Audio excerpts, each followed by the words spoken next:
Welcome to the show, Fabienne.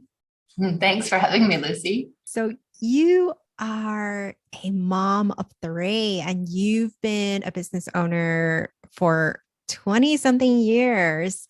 How Mhm. is it that you have it all? Well, I think it really, I'm really glad you asked that question that way. I think having it all means not having it all according to other people's standards, but having it all as it relates to what makes you deeply happy. So for me, 20 years ago, 20 plus years ago, I started a business because I wanted two things. I wanted to make an impact and a difference in other people's lives, and I wanted freedom.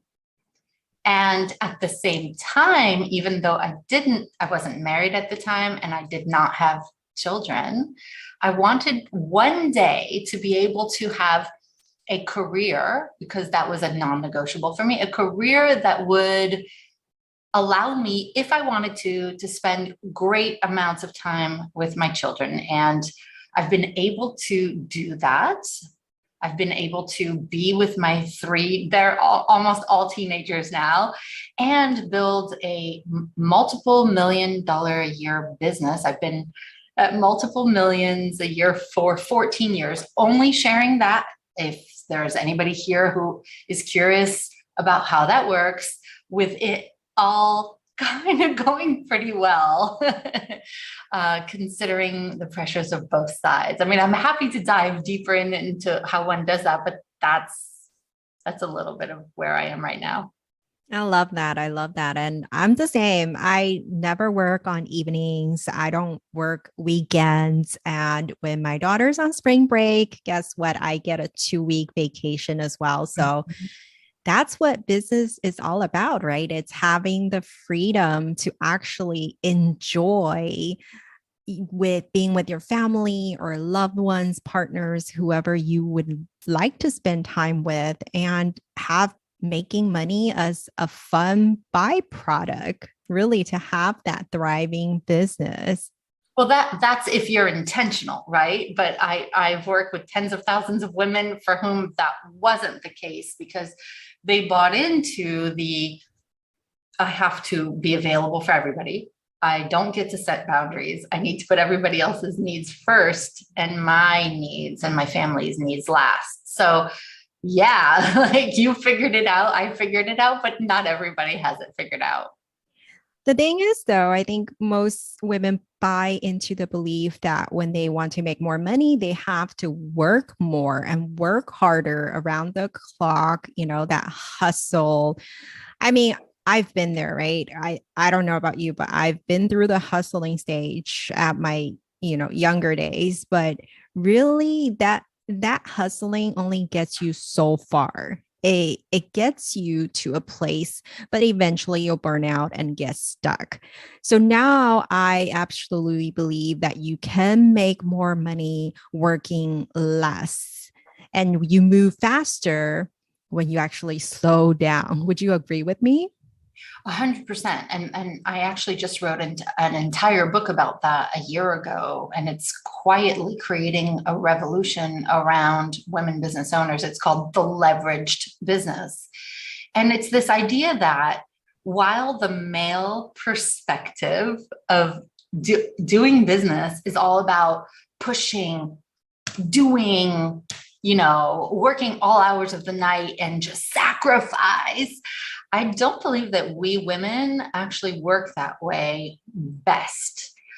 The entire leveraged business book is about doing less better. And it's about the concept of leverage, which is small effort, large results. And part of that is about looking at what actually produces results in your business. If you look at the Pareto principle of the 80-20 rule, you can see that 20% of your efforts equate to 80% of your results. but yet we are bred to work hard and to, like, what is that? Like, just like sweat equity. But if you're being really strategic about your business and you begin to leverage the things that are already working, leverage the right team, leverage the right systems, business model, etc., you can work. I work 3 to 4 hours a day, and yet am able to generate that because of leverage. And so this whole idea of like, we have to work until like, or, like kidney depletion and exhaustions and burnout, that is an outdated concept if you build a leveraged business that manages itself. Yes. So by tuning into this episode, it is possible to make twice as much, but working half the time. But Fabienne, what powerful mindset shifts would you say produce the best results? There are many. And the first one I'd like to share with you is what got you here, whatever here is for you, whether you're making 5K a month, 10K a month, 20 or 50K a month consistently, is not what's going to get you there, whether it's 750 a year, a million a year or more. You have to understand that the person you are today, with your identity, your mindset, your beliefs, your fears, the rules that you have about success in life are what are creating your results for today. What you're generating in income and your freedom and your satisfaction and fulfillment. The person you are today with your mindset is created your results today.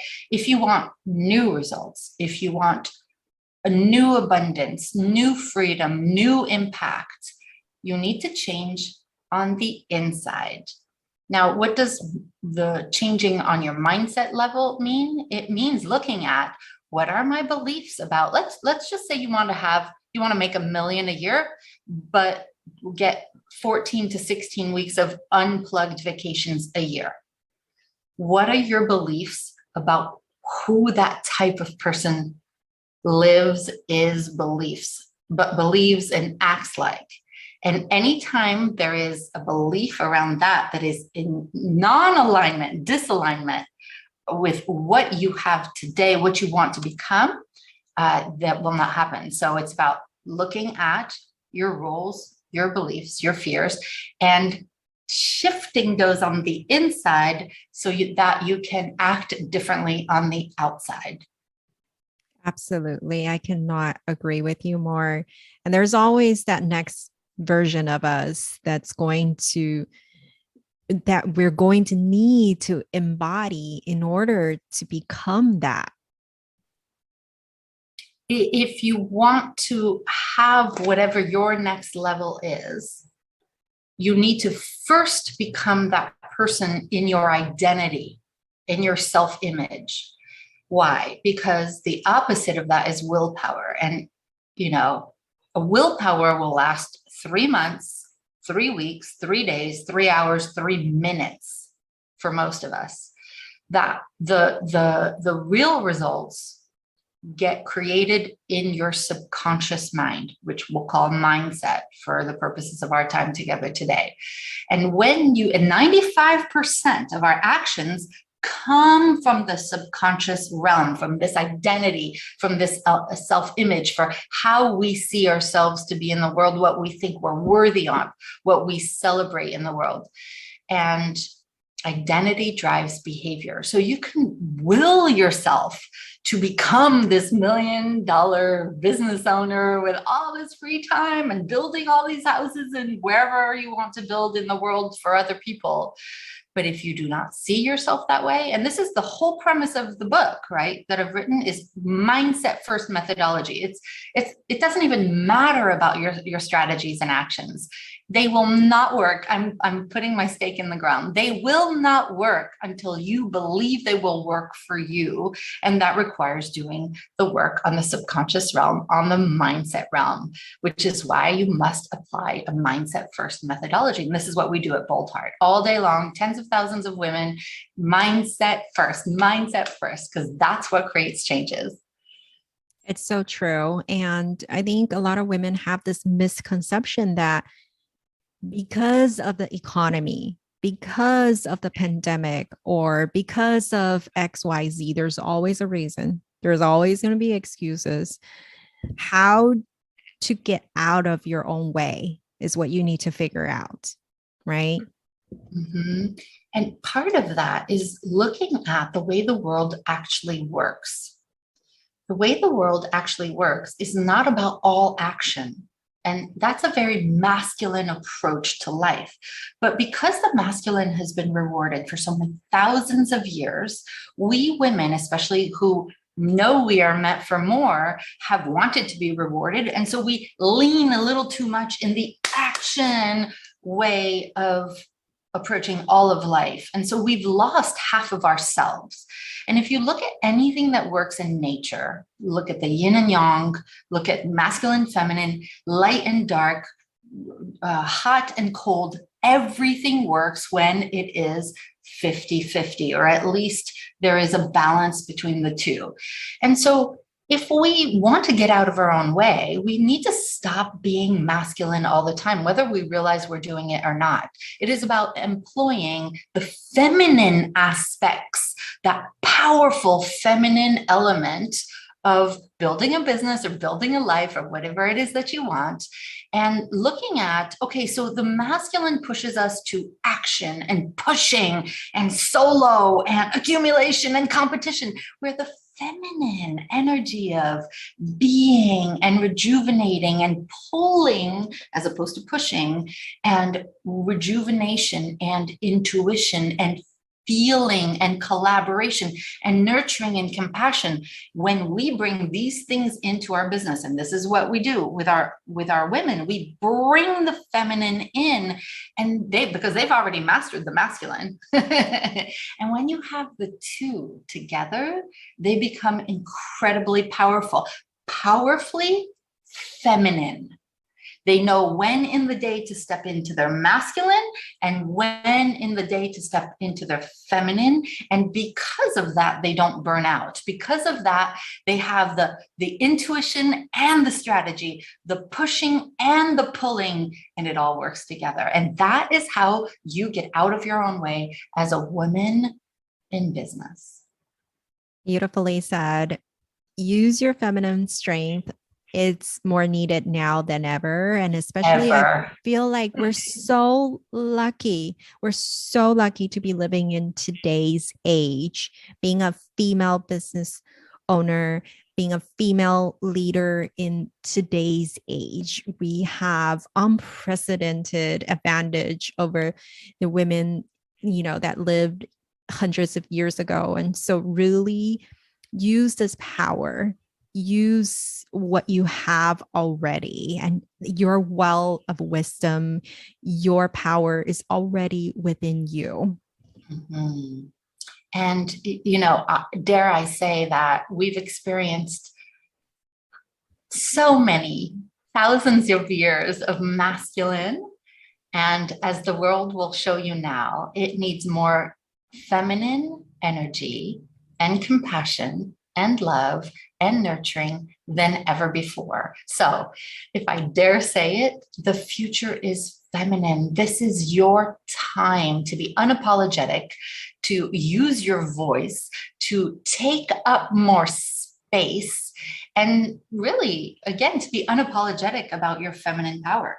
Because while it has been ridiculed at best, tolerated, it is now more important than ever that you be that powerful feminine force that perhaps you've not given yourself permission to be up until now. Love it.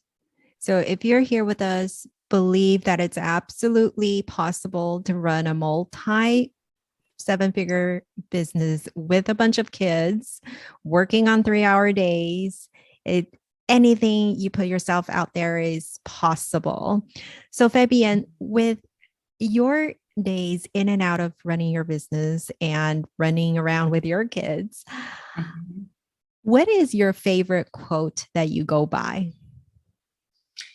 I really believe that if you, the reason my company is named Bold Heart is because I have for years been asking women to put their ear to their heart and listen hard to the things they are passionate about, not what the world wants for you, but the things that you are passionate about. And then when you know what that is, you boldly take action, bold heart. And so the thing I would invite our lovely listeners to do is to give themselves permission to really tap into what they value, what they're passionate about, and then reverse engineer how to get there, seek out help, whoever it's from that can help you get there, and take the next right step day in and day out without apology. Beautifully said. Thank you for your time, Fabienne. Where can we find you? You can find me at boldheart.com. That's where you can get a copy of my book, The Leveraged Business. I also wrote another book called Embrace Your Magnificence, How to Get Out of Your Own Way and Live a Richer, Fuller, more abundant life. And of course, I'm on all the social at Fabienne Fredrickson. You can find me there. Thank you.